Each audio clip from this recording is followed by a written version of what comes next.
What's up YouTube? Dervidor Weldor here, coming at you with another video. Today I'm making a budget Argon CO2 hose reel today out of an air hose reel. So stick around, here we go. They say it can't be done, but apparently it can be. It's not rocket science. You just need this little adapter right here. There's one right there and one right there. I tried to find another brass one, but I couldn't. This is the adapter you want right here.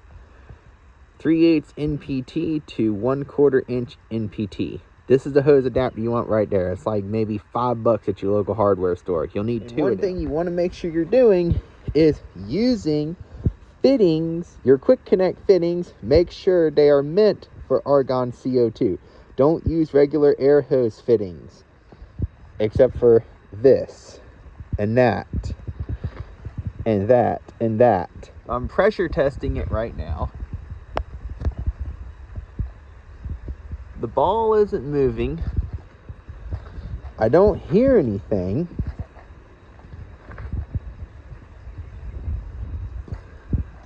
Let's see if my less than $100 Argon hose reel is leaking or not. As you can see, one very important thing I did to this is I used a bunch of thread tape.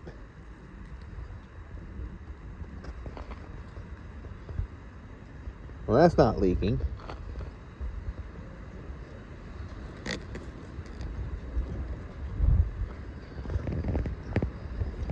Nothing obviously leaking there.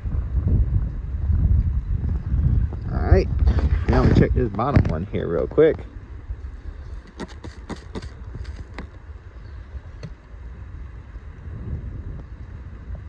Huh.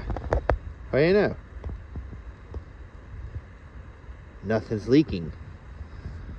Oh my God, this might actually work. So, to make this work, I have a plate, drilled some holes to match, and this plate that I just drilled the holes in is going to drill to this plate here, so it can set out here like so. The reason that it has to bolt here, I can't weld it here, is because I actually need to unbolt it so I can get these bottles out when it's time to replace them. A little design flaw there on my part. But you know, to be fair, I didn't quite expect to go this far with this skid. I kind of put it together so I could get back to work, and now I've actually gone pretty far with this skid. I'm maximizing it out. Dang it. Not like that's explosive or anything. There we go, mounted. Is it perfect? Not entirely. I wanted to tuck it in a little bit more, but I can't, because if I tuck it in too much more, I won't be able to pull that pin to let loose my negative reel right there. So it sits like this. Now, on an actual serious note, someone tell me why I can't use this for Argon CO2 if I use the correct hose. What is the actual genuine reason that this will not work in the long run, and why I would want to spend a bunch of money on one meant for Argon CO2? If there's a reason, let me know, because I want to be able to disprove it or prove it. As you can see right here, it's been hooked up for 30 minutes. I did a leak check and it has not gone down any. And this is after charging it, spooling it up while it was charged, and mounting it while it was charged. So it's not leaking anywhere. Why won't this work? Now, because I'm not some weird Texas pipeliner, I took it apart and I'm painting it because I don't like rust all over my rig. I think that just looks dumb. Now, seriously, on an absolute serious note, obviously you can't do this with your oxygen and acetylene, right? Because acetylene needs a specific hose. Oxygen does not necessarily need a specific hose, but you know, you gotta have two hoses, and you gotta have this system here in the middle which lets both gases through without mixing. So obviously you're money ahead buying a oxyacetylene hose specifically set up for it, but I just cannot understand why that would be a bad idea. I mean, is it because these fittings here could leak at some point, that would make sense. But that's really the only thing I can think of, because argon and CO2 are not reactive gases. And this reel and all the fittings on it are rated for 300 psi, and this will not be running 300 psi through it. So obviously that isn't the issue. I put a hose, a heavy duty hose meant for argon CO2 on here, so the hose isn't the issue. The fittings, they're all brass fittings except for that one steel fitting, which will get replaced eventually. So what is the actual issue? I'm curious. I really want to know, because people have told me, you can't do that, you can't do that, you can't do that. I want to know. Maybe I'll find out. This is the cheapest argon hose reel I can find, and it looks exactly like the air hose reel I'm using.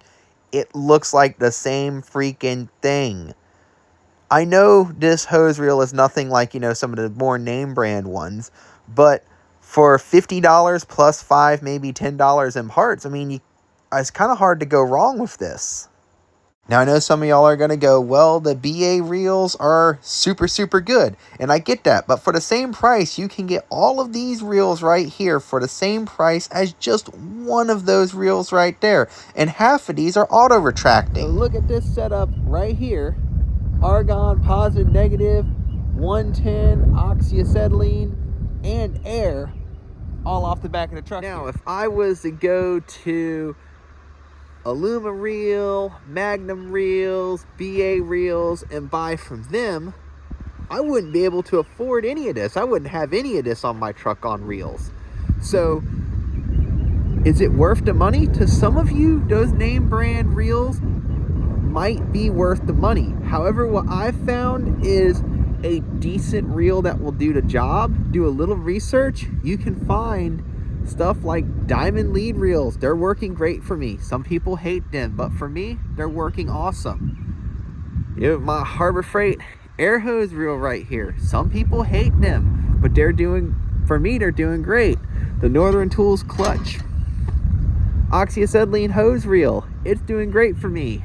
This, what brand is this? Super Handy 110 reel is doing great.